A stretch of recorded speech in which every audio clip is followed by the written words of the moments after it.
Hello, I'm Toby, coming to you from Venture Out Nursery on Whidbey Island.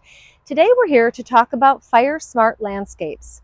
So we're in Western Washington, which historically has not been a very fire risky kind of environment, but with climate change and drought, things are changing. So it's good to be thinking ahead and be smart with our landscapes.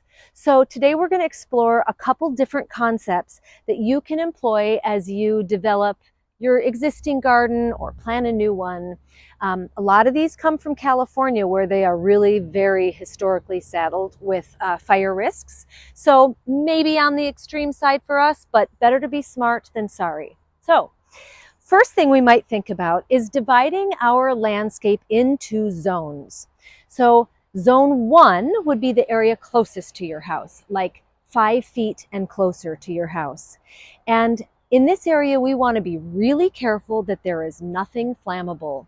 So any mulches in this area should probably be rock. So gravel or decomposed granite, crushed concrete.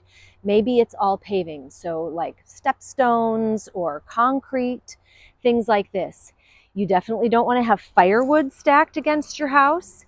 If there are plants like leaning into this area or maybe planted in this area, consider transplanting or make sure that they are pruned well away from your house so they're not touching and so they can't allow fire to travel up and spread into your home.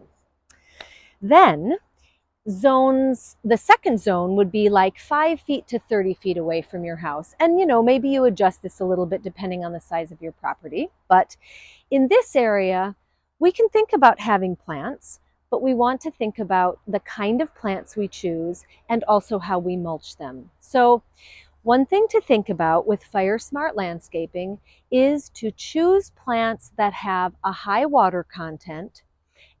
And the closer you get to your house, maybe the lower resin content. So things like junipers and pines and Italian cypress and other cypresses, their foliage has a lot of oils and resins in them. They catch fire quickly and they burn pretty hot.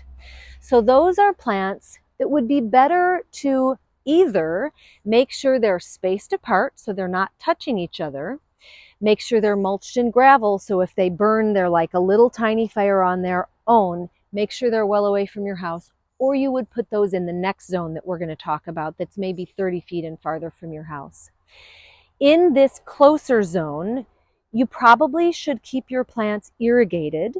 We don't want drought-stressed things that are going to make a lot of dry tinder of leaf. You want to keep your maintenance a little more intense. So you're not going to allow a lot of deadwood in the plants. You're not going to allow a lot of thatch or shrubs with a lot of real congested growth pattern with a lot of dead growth. We also want to think about the mulches in this area. So you can mulch. The best mulch they have found is a composted wood chip mulch. You can use other mulches, but you want to make sure that 5 foot and closer area has gravel.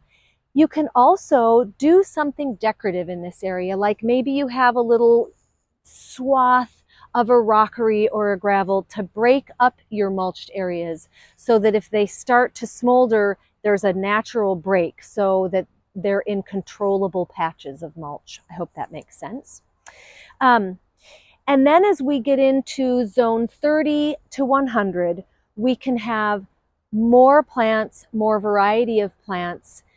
We still want to be careful if you're, closer to dry areas where you're more fire prone, or if you're closer to a river area where it's wetter. I mean, maybe you massage things. I'm not an expert in fire smart landscaping, but we all have something to learn, right? So things we also want to think about is some concepts called fire ladder.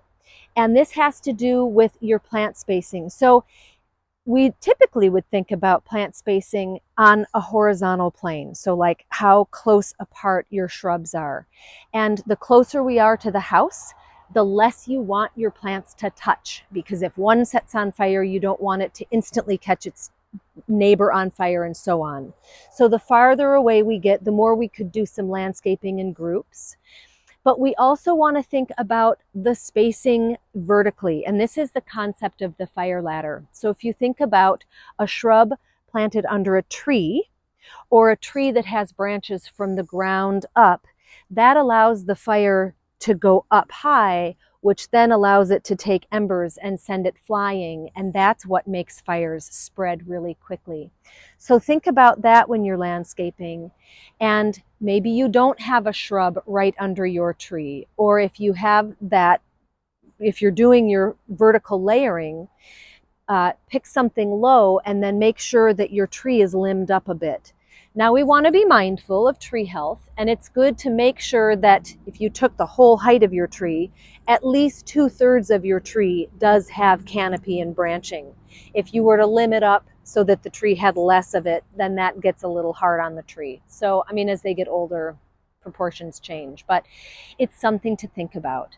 Um, so, that's some basics of fire smart landscaping, things you want to keep in mind. So again, make sure that you divide your property into zones, and the farther away you get, the more you can have a variety of plants, but you always want to make sure that you're being mindful of the spacing, being mindful of the grooming. Don't leave a lot of like branchy debris on the ground, because that can be what really helps fires travel. I hope that helps. Happy gardening.